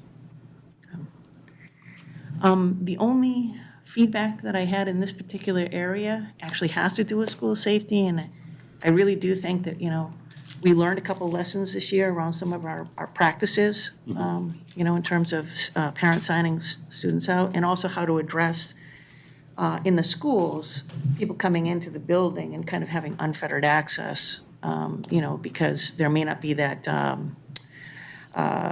foyer area like we have at the high school. And I know that you were going to be working with the DPW on that. Right.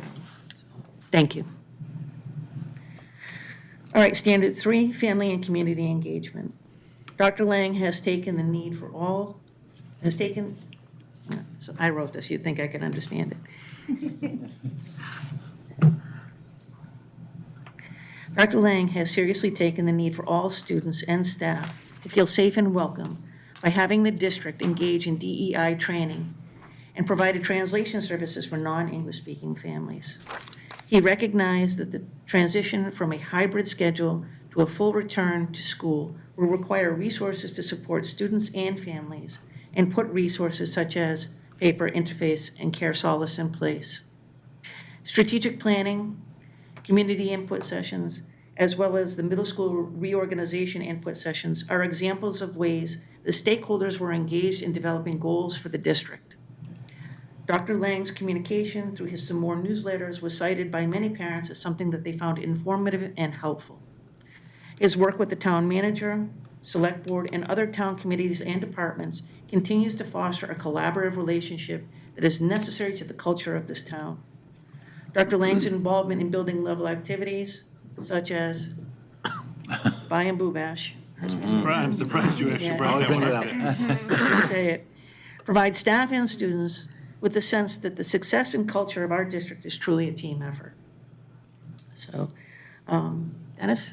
Yeah, we remarked at various points in the year how lucky we were to be in Chelmsford where people were so willing to listen to what we had to say and willing to, accept the decisions that were made. But a lot of that comes down to transparency and communication. And, when parents had concerns, and there were many, many emails, I know Superintendent Lang, went out of his way to try to answer those emails, and we had those discussions here, in an open forum, with public input. And I think that's probably one of the reasons why things went the way they did. There was no, there were no issues going on behind the scenes that people weren't aware of, and all of a sudden they were taken by surprise, and there's a big outrage. And people knew the decision we had to make. They listened to the discussions we had. They emailed us, they had concerns, and I think that's went a long way towards making the year as normal as we could have made it. As we said before, considering what happened in other areas, we never, even people who disagreed, all emails were really polite, and they thanked everyone for the work they had done on either side of the issue. And I think part of that goes to Superintendent Lang, that it's such an open communication, and people know that they'll receive a response from Superintendent Lang, the chair people of the school committee, and that we're up front. And I hate the word transparency, but it's true. There's no hidden agendas. It's right out there, and people trust that, and I think that's huge. Because John, did you have anything you wanted to add? No, I mean, I'm on the receiving end as a parent. I think, Marie and I both get a lot of email and communication. And yeah, I feel like we get a lot, and the feedback we get from other parents and my peers is always good about comms. I think our thing is always that we maybe get too much, but I don't know how to fix that. So, yeah, overall, I gave an excellence an E on this one, so I felt good about where we were this year, especially with all again, it was just such a wacky few years. There was a lot to communicate. I've gotten a lot of comments on the pictures in the newsletters and how much they love your picture every single time and how it changes. But honestly, I think that, transparency is important, but communication, not only with the parents and going that way, but also everybody else, including staff and at every level. I've seen a lot of improvement in that. I think that there's been a lot more anticipation of that you communicated ahead, in anticipation of what might be coming down the road, and foreseeing some things that, people had in their minds and needed addressed. And I think we need to continue down that road. There's gonna be even more work to do. There always is, but it's come such a long way. And this is why now I'm split. Did you see it's PE? I did see No that, P yeah. minus, no P plus, it's PE. And it might just get to all E's eventually Someday. here, but Someday. yeah, and you're there. And it's just that, honestly, there has been so much improvement in this particular area. And including the way that you've been communicating with PTOs and providing, recognizing the needs of those organizations during these tough years and addressing it, and coming out and directly addressing it with the people who needed it to be addressed with. So it's been really coming a long, long way. Thank you. Right, Stan, I'm sorry. No, I didn't say anything. Oh, okay. I'm sorry, before we get into standard five, I agree again with our committee members. One of the things that Dr. Lang and I talked about bringing back maybe once or twice over the course of this year, and it's really probably more on us, is the community forums that we had prior to COVID. So something to think about, especially as we have some big things happening, with, possible reorganization of the middle schools and hopefully some new construction and things like that. And this strategic plan document and how it is that we can best implement that. All right, professional culture, and I apologize, Dr. Lang, I didn't finish my sentence here. It is very clear that Dr. Lang has a commitment to high standards of service as evidenced by programming and hiring practices that allow us to get qualified staff to manage our buildings and instruct our students. His work with the leadership team ensures teachers are provided with the resources and professional development needed to be effective in the classroom. And I wrote here, Dr. Lang has excellent communication skills, and I don't know where the rest of the sentence went, but what I was trying to say is we don't always necessarily agree, but your arguments for why it is that you want to do something are always very articulate and well thought out, and oftentimes present perspectives that we may not have considered in our original, estimation of or decision of what it is that we thought we should do. So I always enjoy talking to you because I always feel like I come away learning so much more about the district, the needs, the law, finances, all different kinds of things. So I commend you on your communication skills. Yeah, a lot of the same stuff, anytime, whether it be town meeting or public forums, you're always well prepared. Even this crazy online stuff, all read very well. I also, the fact that you seem to collaborate very well with the town manager. I know there's a lot of collaboration this year with the Board of Health, with everything going on. And then your work with the different local groups, superintendents, the Merrimack Valley Superintendents Association, the Mass Association of School Superintendents, both which you're very involved with. A lot of times ideas come from those groups, how you're going to handle certain things, and being involved with those, just helps the district that much more, so. I agree with everything that's been said. You're always prepared, always open, and it is a nice working relationship with the town manager, which is just so important.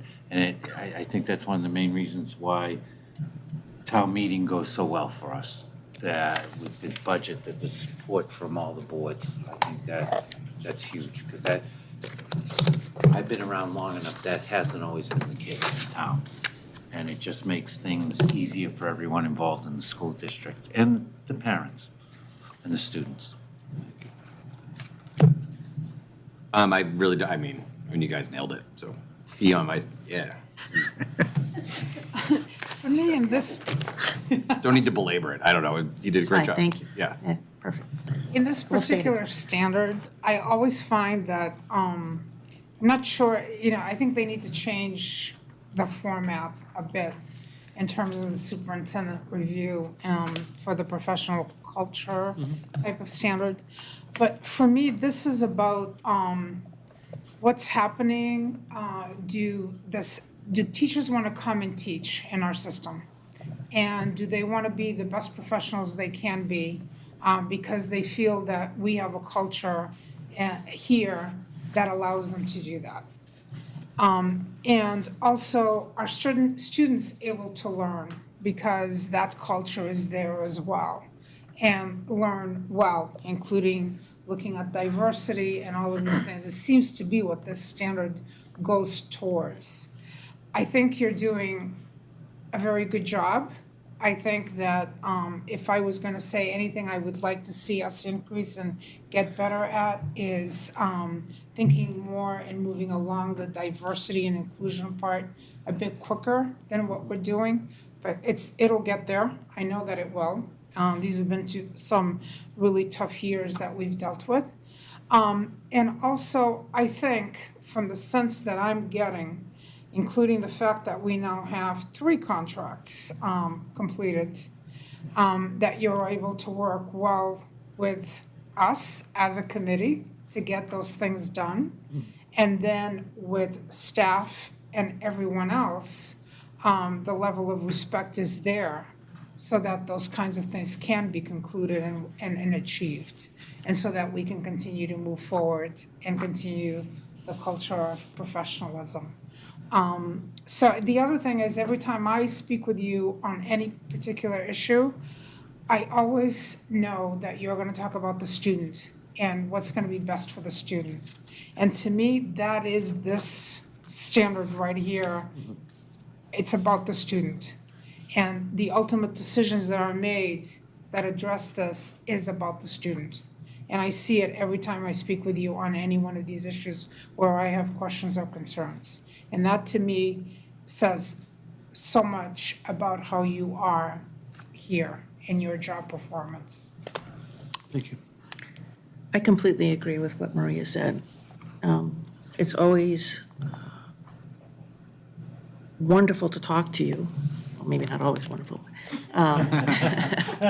But because students are at the center of what it is that you're trying to do and trying to communicate in the decisions that you're making. So there are a couple things, that you and I have talked about is, one is as we're engaging in the diversity, equity, and inclusion training, what procedures do we need to think about putting in place to be able to address any type of student concerns? And what would be the resolution? How are we going to go about resolving some of these issues? So, what are our next steps going to be in this process? I think it's imperative that you continue to meet with the union executive board. I know that you do that on a regular basis, so that way we can hear directly from our staff how things are going. People had a lot of concerns over the course of this past year across the country. Okay, it didn't matter, what city or town you were in or state. Any article that you read in education talked about, there were very common themes, around, keeping kids on track academically and making up any gaps that might exist. How do you handle, behavioral issues and classroom management kinds of things? I mean, it just went on and on and on. But our best source of information comes right from the people in our buildings, and we want to make sure that we continue to foster open lines of communication. We have a really incredibly committed, intelligent, hardworking staff, and I want to make sure that we continue to rely on them for whatever needs the district may have. And by you meeting with the executive board, I think will help to keep those lines of communication open. So I'm glad that we're going to continue to be able to do that. Does anybody have anything in closing that they would like to say? It was an extraordinary year. Yeah. As Jeff said, never seen anything like it before in my life. But your integrity, your hard work, and your compassion for our students, families, and staff is greatly appreciated. So thank you. If I can just make a couple quick comments, and I won't be too long, but as referenced a couple of times, this is an evaluation of me, and I very much appreciate, more so the comments and just the feedback to be able to improve, because we all have ways we can improve and want to improve.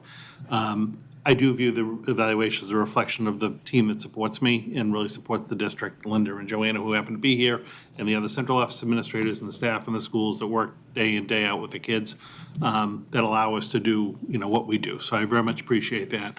And I think something that I'm probably most proud about, and Dennis had kind of alluded to in one of his comments, is when we look back over the course of this past year, and we're putting together the list of kind of like what we actually accomplished. But to be able to do some pretty significant things over this course of the year to really set us up for the next 3 to 5 years, whether it was the Durham Whittier having them come back in again and take a look at our facilities, the discussion we're going to have about the middle school programming and what might be best for that, the strategic plan that's going to kind of guide our work for the next number of years.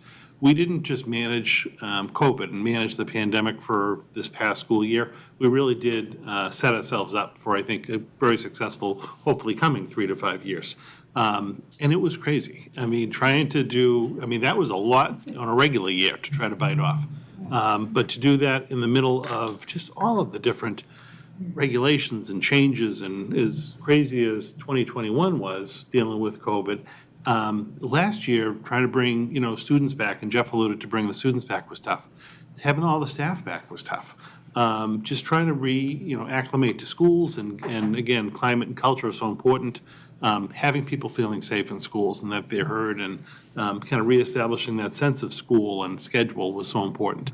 So to be able to do that, and I think also keep our eye on the future at the same time was really significant. And again, I wouldn't have been able to do it without your support, but the admin team and the staff in the schools to really allow that. I appreciate it, and I very much do appreciate the comments and the feedback.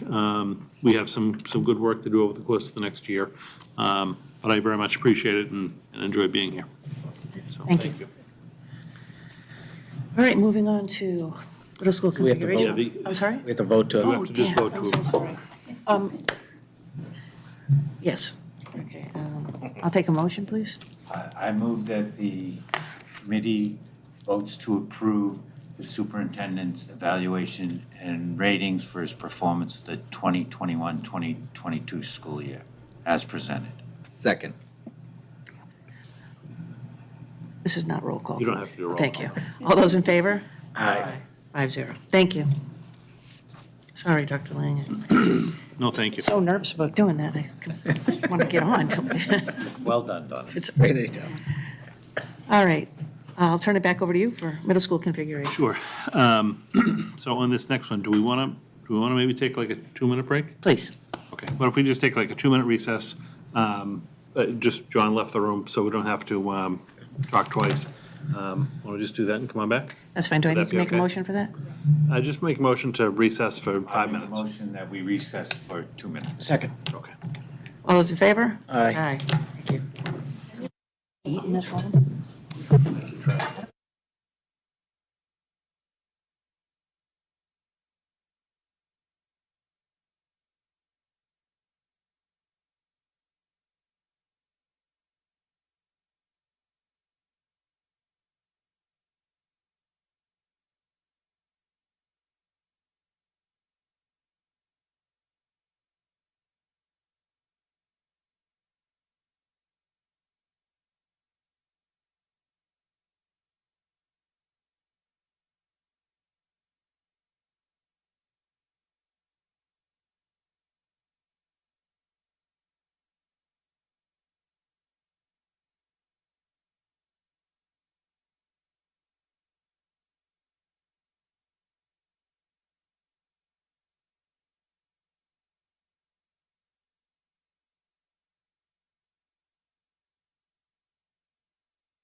at previous meetings.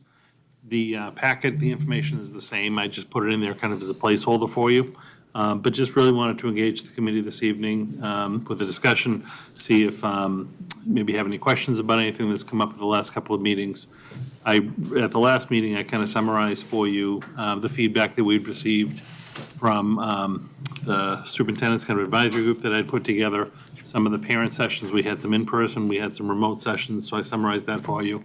And I do think it makes sense, and I do recommend that we move forward with this realignment reconfiguration, which would basically take our 2 middle schools that are currently operating as standalone 5 to 8 buildings, combine the student populations, and have a separate grade 5-6 school, which would be Parker, and a separate grade 7-8 school, which would be McCarthy. So yes, we would be adding a different transition for students. And I won't get into it, but I laid out all the kind of the pros and the cons. But it would, I believe, provide equity in general across the middle schools.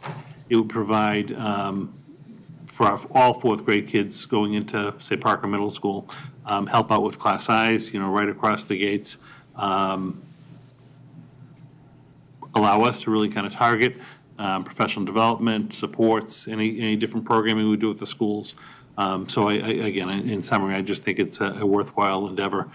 And if the committee desires that, it would take a big uplift. So this would be a significant project we'd be working on for the course of the year. And I would want to put some teams together to kind of hit the ground running when school opens in the fall. So that's why I thought it was important for us to make the decision, one way or the other, if it is positive, for me to be able to start that work late this summer and kind of have that be a significant element for next year.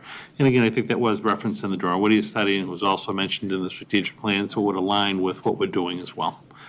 So really just wanted to open it up for the committee to have that discussion and conversation and see where you may want to go. Does anyone have any questions or comments? I think it's a great idea, not just for the reasons you just gave for the present, but also looking to the future. If we ever do get into the MSBA new building pipeline, it gives us a lot of options once we get to that point. So I think it's a great idea. I did have one question. It's regarding our special education services. So at the elementary level, I think certain schools are designated as specializing in certain programs. So for example, at Byam, we have the CSA program. At South Row, we have the Strive program. And that would be grades 1 through 4. Correct. All right. Okay. So, okay, yes.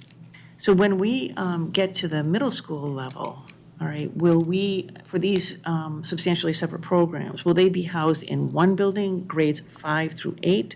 Will you split them so that they're, 5, 6 students and 7, 8? And, what are you going to do if, for example, there's only 4 kids, in a, which I don't think that there's going to be, but, 4 is a little bit low, but let's say, 7 kids in the Strive programs, grades 5 through 8.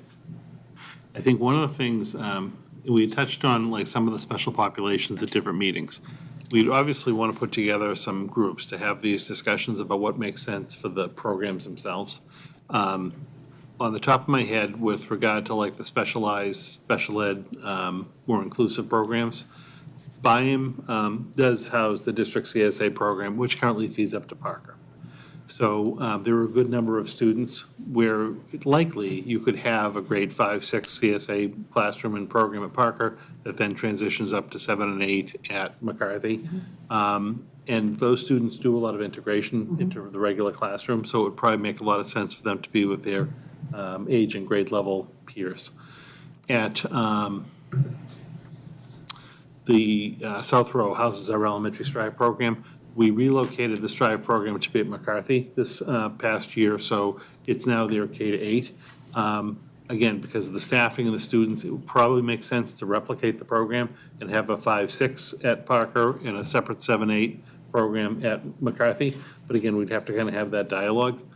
I think the other program that's kind of a standalone program is the life skills program, or the transitional class that we have at Center that then feeds up to McCarthy. And at times has been 1 class, at times has been 2. I think that's a program where I'd really want to kind of lean on special ed and also probably the parents and the staff a little bit to figure out, does it make sense to have two programs, a 5-6 at Parker or a 7-8 at McCarthy? If it does, we could.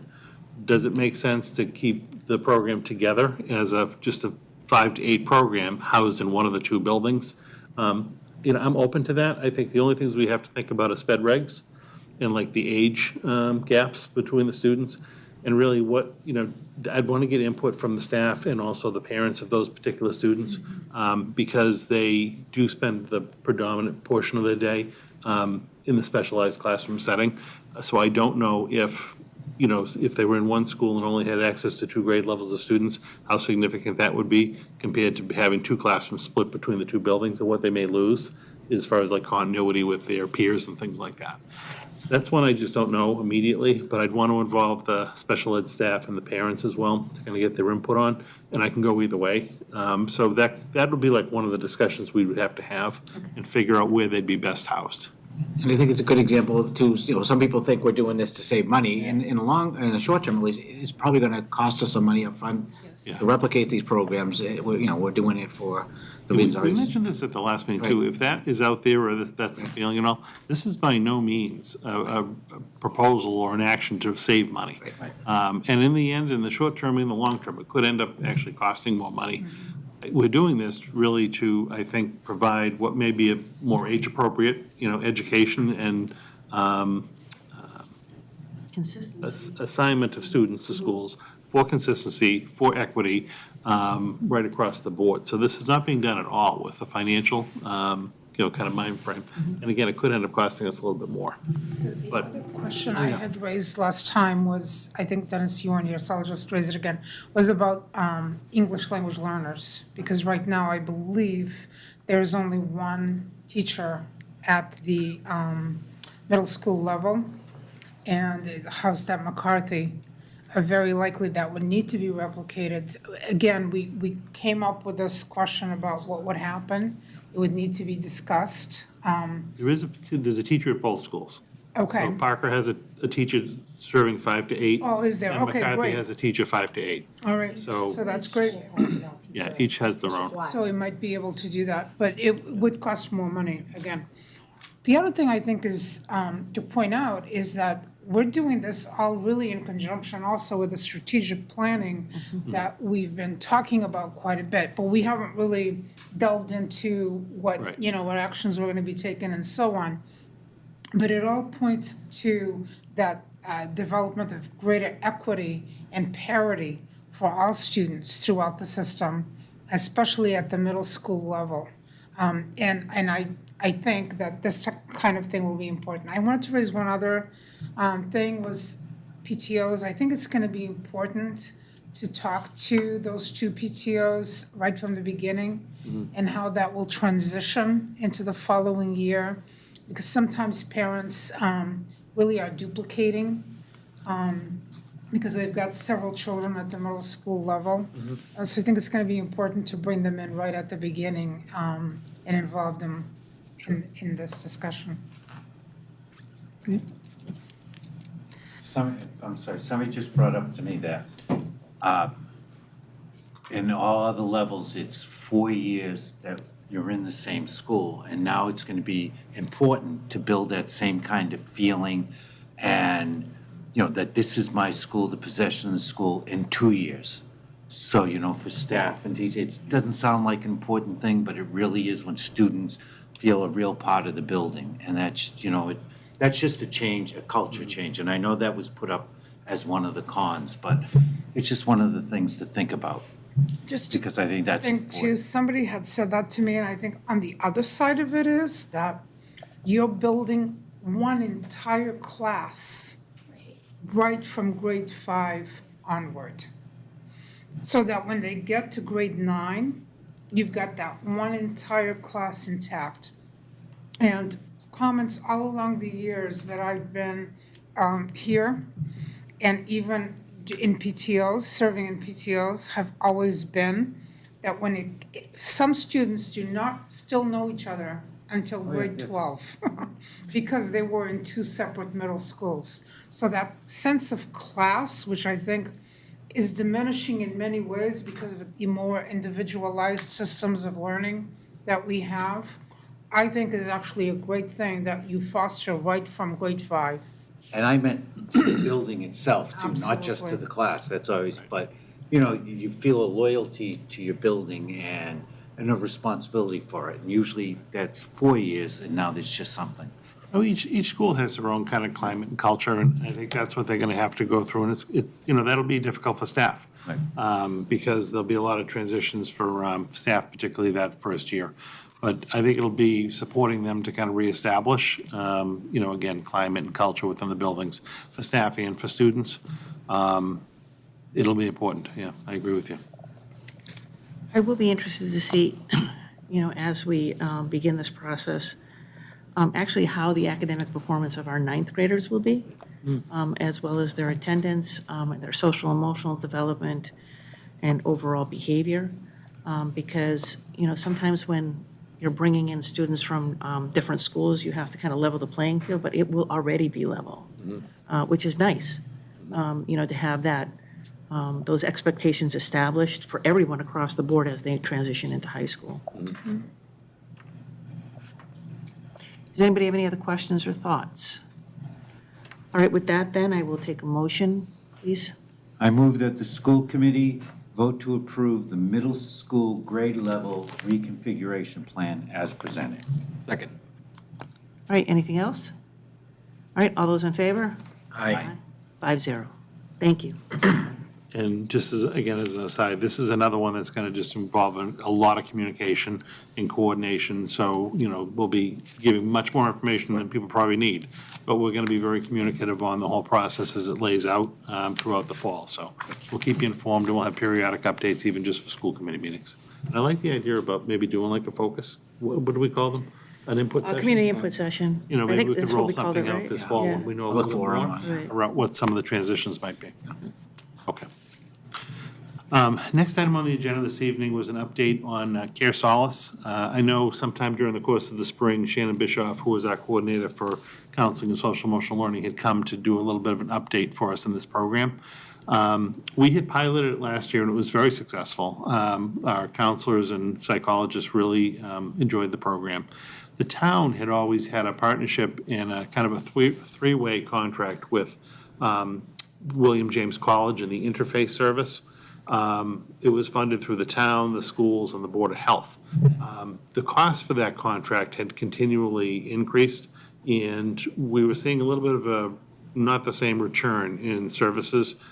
We had a little period of time after the first of the year where they weren't accepting new cases, but we still had families and students that needed servicing, so it was very difficult, which kind of led us to Care Solace, which is more of a 24-hour service. A lot of it is kind of virtualized appointments, and it was very well received.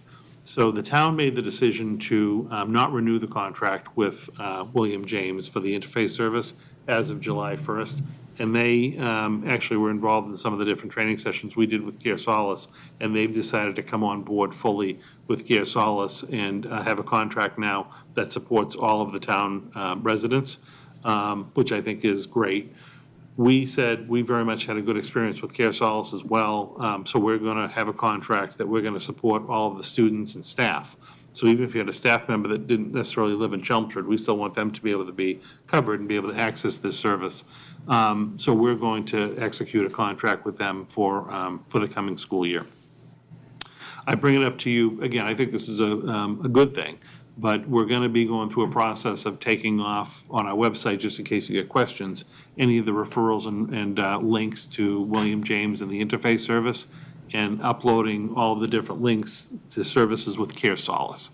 And I'll provide you regular reports on Care Solace, but I just want you to kind of be aware in case anyone said anything to you about the new service or what happened to William James. This is a town-wide thing, not just the schools at this point. The town is going to now start pushing Care Solace information. We already have, but we're going to continue to do that, and we're going to not be continuing pushing the William James and the interface. So just wanted to kind of clarify that for you and make sure you knew that. Again, Shannon has been excellent, kind of being on top of this for us, and we will have the different departments, but hers will certainly be one that comes in to present this fall with regard to how the school year is starting, and we'll make sure she updates you on Care Solace.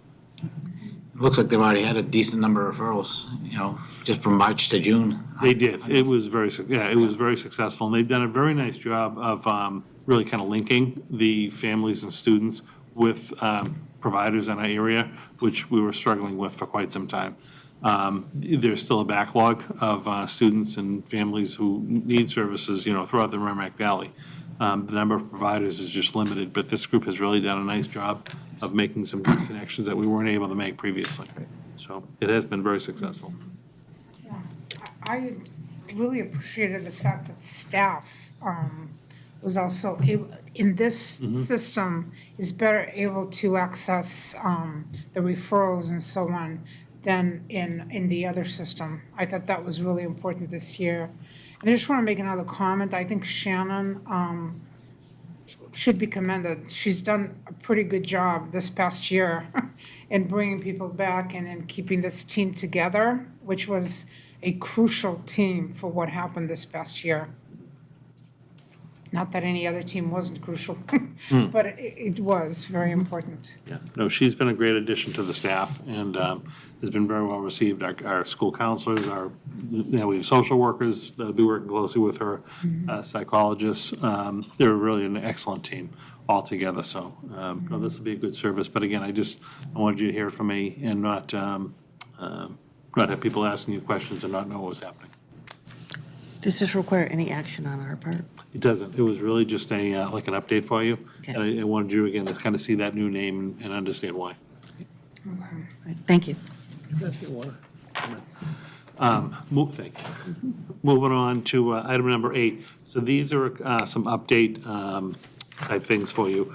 So every year we bring forward the student handbooks. In our district, we have a K-12 general handbook. And then we also have a special addendum for the high school because high school kids typically have more things that they need to have included in the handbook. So they have an addendum there. What we provided for you was basically redlined versions, so you didn't have to read the whole handbook, but anything that was changed was updated.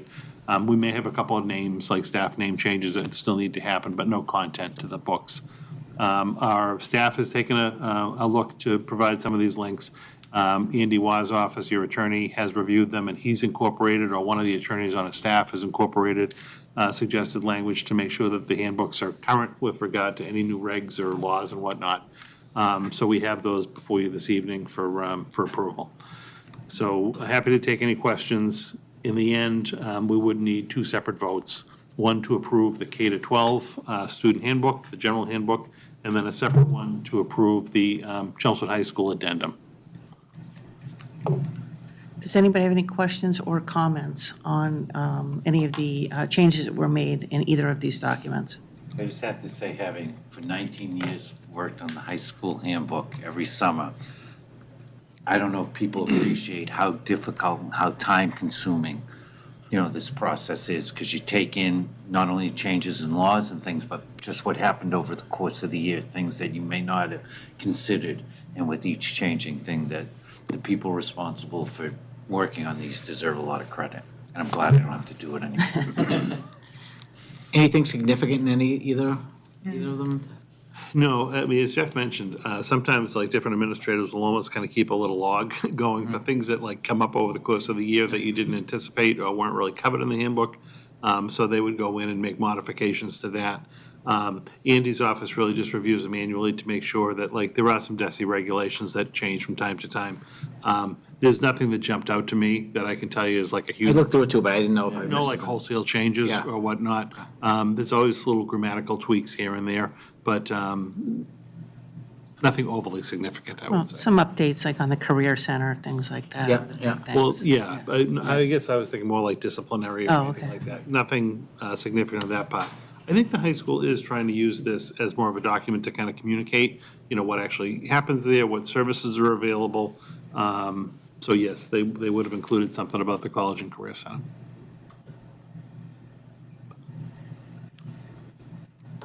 Any other questions?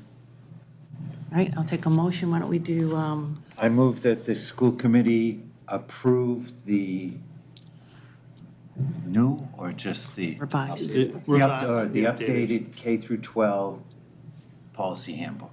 Second. All right, any questions? All those in favor? Aye.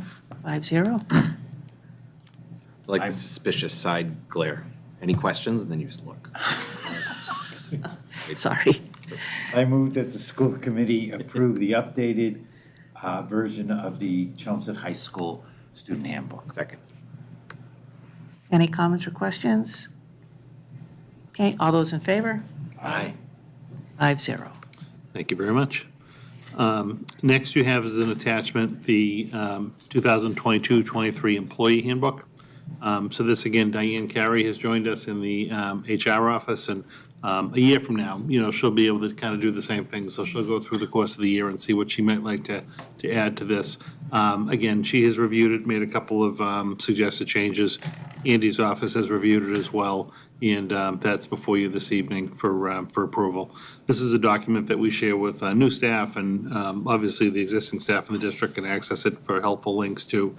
I have to say, really nothing significantly changed in this document, with the exceptions of updates to some procedures and points of contact for different things along those lines. But there was nothing really significant here either. Any questions or comments? All right, I'll take a motion, please.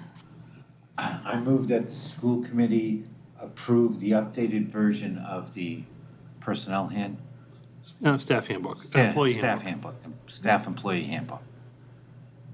Second. All right, all those in favor? Aye. 5-0. Look good. Sound good. Third one this evening before you is actually, you don't have to approve this, you're basically just acknowledging that we have one.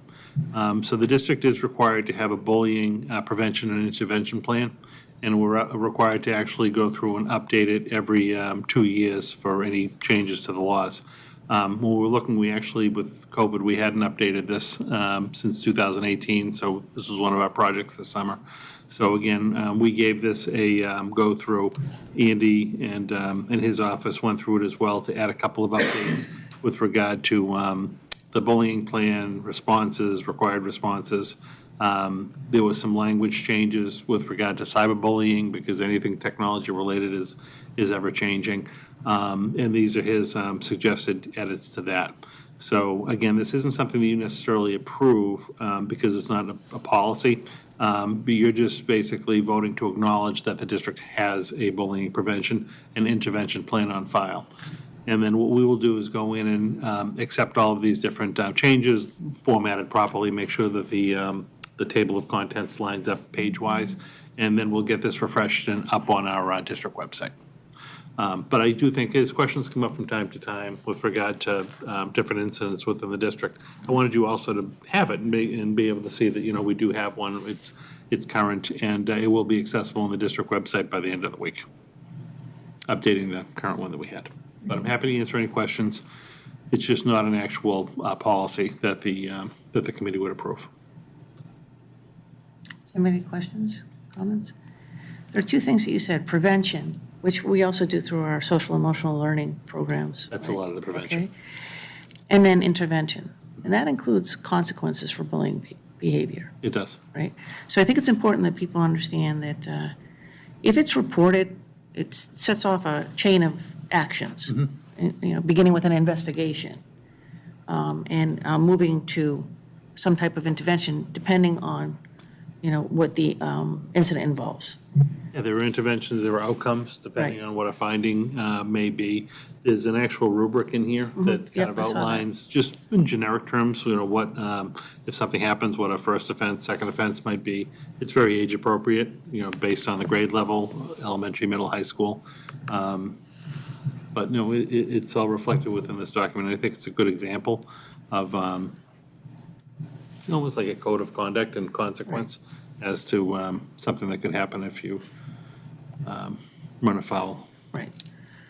But really, the first part, the prevention is obviously key, but, people, if there are issues in the schools, need to bring it to the attention of the administration. Because we do have these procedures for being able to deal with these issues. And we want to make sure that, that students are feeling comfortable and safe at school. So Jeff, I'll take a motion to acknowledge that we have a bullying prevention and intervention plan for the district. I move that the school committee acknowledges that we have a bullying prevention and intervention plan. Second. All right? Okay, so this is just a yay as in that you acknowledge that we have seen this and have it. Okay. All right? Aye. Aye. So we'll get that updated up on the Now, website. where in the website will it get posted? Under what? It's in a lot of different places, but it's, if I recall, it's pretty predominant, even on the front page. I believe it's either on the right side, there's like 4 or 5 little boxes. I think one of them is called the bullying plan. Okay. But it also will appear as a link in the, after the SEL section. Well, it's prominent. Okay. Both handbooks? As an Yes, addendum. eventually, once Yep. we accept all the changes. Okay, great. Yeah, they don't print the handbooks anymore, I don't think, unless requested Yeah, we specifically. don't print them there. So we Oh, just- you don't? Okay. No, we just digitize And then them there's a and put them hyperlink up. within No, there. that's what I where- meant, in the handbooks digitally. Yeah, Yes. no, it'll all be on the website. Yes, okay, thank you. I'm just saying, we don't, like, print them anymore. Yes, yes, yes, And it has a hyperlink to the plan. Yes. And wherever it's referenced in the handbook. right, thank you. Could I ask one question? Here, what we have, this description of the curriculum and introduction, it's what's gonna happen and what will be available this coming year as we You- start school, Are you talking in the, which piece are you looking at? all of them. So it says second step, Oh, yes, that's like an explanation Character of what we strong. currently have as intervention. what we currently have. Correct. Correct.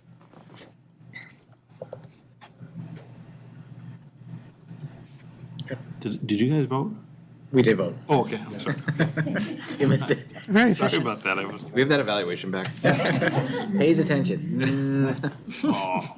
And the last thing for me this evening is just approval of a couple of field trip requests for next year. So these are all high school related. The first one is the World Language Department, and this is for a Spanish exchange student. We would be taking some students in from Spain, and then our students would be going out to Spain in over February vacation. Dates are still, kind of being determined, but it's a February vacation trip. The second one is the World Language Department again. This is the French exchange program.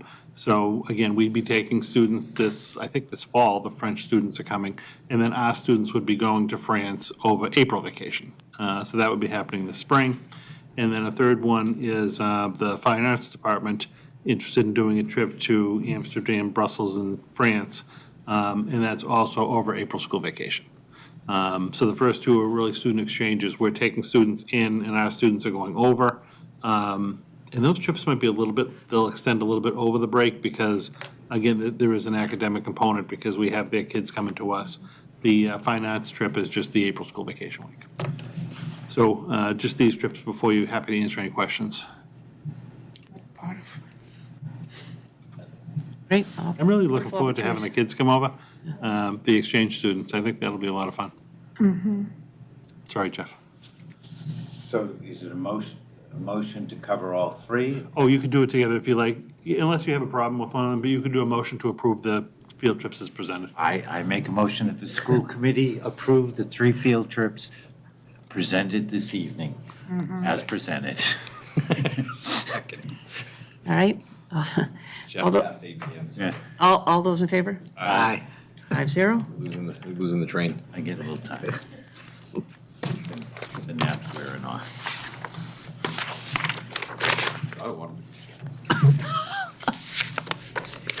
That's all. All right, does anybody have any liaison reports?